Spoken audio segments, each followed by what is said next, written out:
कियावा माई बोलावले बतोहा के नाई हरावा राजा जी। कियावा माई बोलावले बतोहा के नाई हरावा राजा जी। हो नाई हरावा राजा जी कि नाई हरावा राजा जी। कियावा माई बोलावले बतोहा के नाई हरावा राजा जी। कियावा माई बोलावले बतोहा के नाई हरावा राजा जी।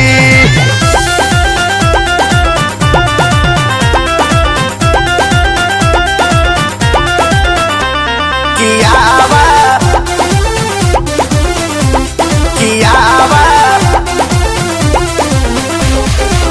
माई बोलावले बतोहा के माई बोलावले बतोहा के कहे कबेरा उनके बोलावती हमारे अखिया सोझा देखवती रे हमारे अखिया सोझा देखवती पिया अरे आवा ना कि माई कहे एक बेर बोलावती हमारे अखिया सोझा देखवती रे हमारे अखिया सोझा देखवती तबतिया मानिल पियाई हमारे ड्राइवर राजा जी। तायावा माई बोलावले बतोहा के नाई हरावा राजा जी।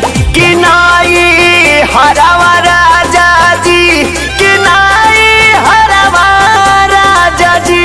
कियावा माई बोलावले बतोहा के नाई हरावा राजा जी। कियावा माई बोलावले बतोहा के नाई हरावा राजा जी। नाई हरावा नाई हरावा राजा जी। हरावा राजा जी। नाही साया साड़ी चाही हाली धला बलमुआ गाड़ी हो हाली धला सहिया गाड़ी प्यारे कुछ न चाहिए हो। नाही साया साड़ी चाही हाली धला बलमुआ गाड़ी हो हाली धला सहिया गाड़ी। कि नाबा हमसे लेला हई गाड़ी भरावा राजा जी। कियावा माई बोलावले बतोहा के नाई हरावा राजा जी। कि नाई हरावा राजा जी कि नाई हरावा राजा जी। कियावा मम्मी बोलावले बतोहा के नाई हरावा राजा जी। कियावा माई बोलावले बतोहा के नाई हरावा राजा जी।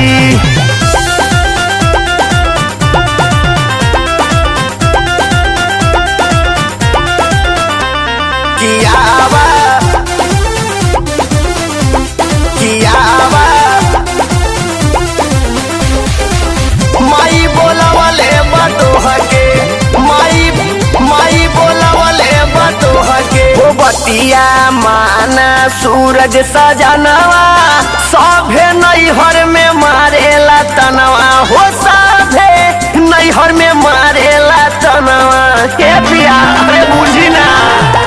हो बतिया माना राम सिंह सजनवा नैहर में सभे मारेला तनवा हो राजे रंगीला के समनवा तो कबो आवे न नैहर हमारा हजारू न देवरावा राजा जी।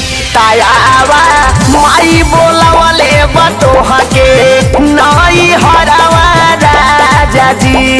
हो नाई हरावा राजा जी हो नाई हरावा राजा जी। तायावा माई बोलावले बतोहा के नाई हरावा राजा तायावा माई बोलावले बतोह के नाई हरावा